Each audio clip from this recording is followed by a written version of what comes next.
अंग्रेजी शासन द्वारा तैयार किए गए प्रत्येक रिकॉर्ड इतिहासकारों का एक महत्वपूर्ण साधन होता था। ठीक है ना।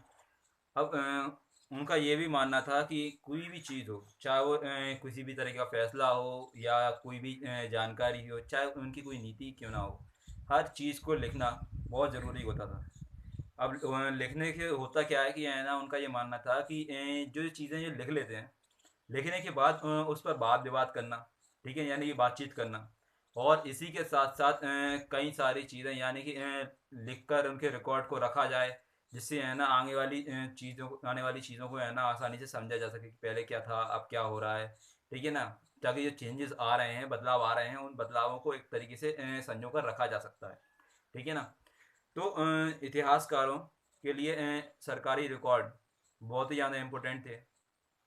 ठीक है ना।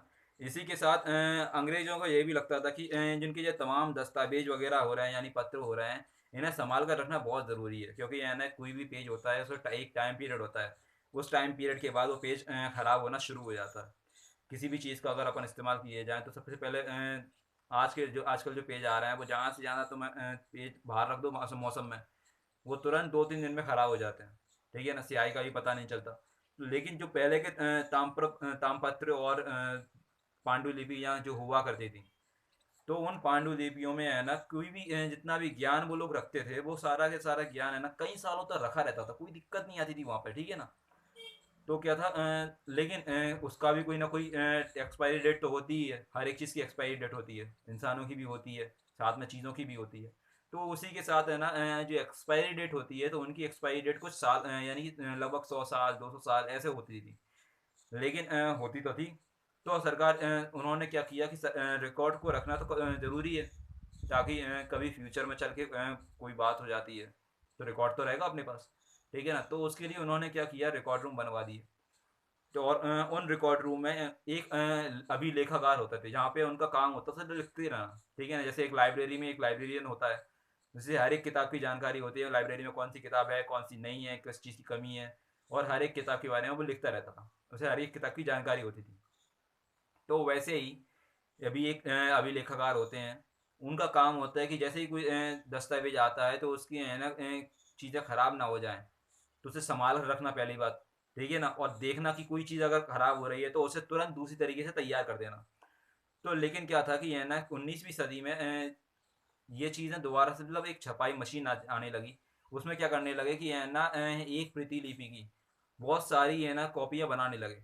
यानी कोई एक चीज़ है, उस एक चीज़ की है ना कई सारी कॉपियाँ बनाने लगे। ठीक है ना। जैसे आजकल की है ना बुक आती हैं, ओरिजिनल बुक अलग ही किसी बच्चे के पास नहीं रहती, ना किसी टीचर के पास रहती है। तो ओरिजिनल कॉपी हमारे जो एमपी बोर्ड गवर्नमेंट है, तो उसके पास रहती है, या तो अगर सीबीएसई का बच्चा है तो सीबीएसई बोर्ड के पास रहती है ओरिजिनल कॉपी। ठीक है ना। यानी जो चीज़ सबसे पहली बार तैयार की गई होती है ओरिजिनल, बाकी उससे बाद उसकी कॉपियाँ जो तैयार की जाती हैं वो होती हैं डुप्लीकेट। ठीक है, ये बात सभी जानते हैं। तो होता क्या है कि जितनी भी डुप्लीकेट वगैरह होती हैं, तो उन डुप्लीकेट को तैयार करने के लिए पहले तो लोगों को लगाया जाता था। पहले के जो लोग थे वो लगे रहते थे कि उन्हें तैयार करनी है ये सारी चीज़ें। लेकिन समय के साथ चलते चलते है ना उन्होंने क्या किया कि इनको लोगों को काम पे से हटाकर उन्होंने एक मशीन लेके आ गए कि हाँ ये मशीन रख दो यहाँ पे, ये मशीन काम करेगी, जैसे आजकल की फोटो कॉपी मशीन आती है। ठीक है ना। और हर एक कार्यालय का, यानी कि कलेक्टर का हो, कर्मचारी का हो, हॉस्पिटल का हो, ठीक है ना, सरकारी दफ्तर, किसी भी चीज़ का भी रिकॉर्ड होता है, उसका एक अलग रिकॉर्ड रूम बनाया गया है। ठीक है ना, 19वीं सदी से पहले। और 19वीं सदी में वो प्रिंटिंग मशीन लेकर आए, ताकि है ना उसकी जो छपाई हो रही है वो छपाई कई सारे रिकॉर्ड्स को एक साथ रखा जाए। अब होता क्या था कि यहाँ पे जैसे मान लो इस जगह पर एक रिकॉर्ड रूम है। ठीक है ना। इस जगह पे एक रिकॉर्ड रूम है। अब मुझे है ना एक व्यक्ति है इतना दूर। ठीक है। और इन दोनों की बीच की दूरी लगभग 400 किलोमीटर मान ली अपन ने। ठीक है ना। तो होता क्या है कि जो दोनों के बीच की दूरी 400 किलोमीटर, अब 400 किलोमीटर यानी एक रिकॉर्ड लेने के लिए मुझे 400 किलोमीटर दूर जाना पड़ेगा।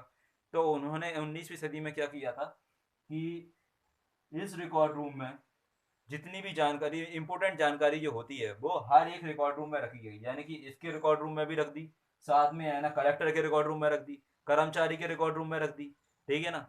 तो देखते ऐसे ही उन्होंने कई सारी फोटोकॉपियाँ बनाई और अलग अलग रिकॉर्ड रूम में जाके अपनी फोटोकॉपियाँ रख दी, जिससे कभी भी किसी को जो ज़रूरत होती है तो वहाँ से निकाल के अलग की अलग पढ़ लो और उसके बाद वापस रख दो उसे, देखिए ना।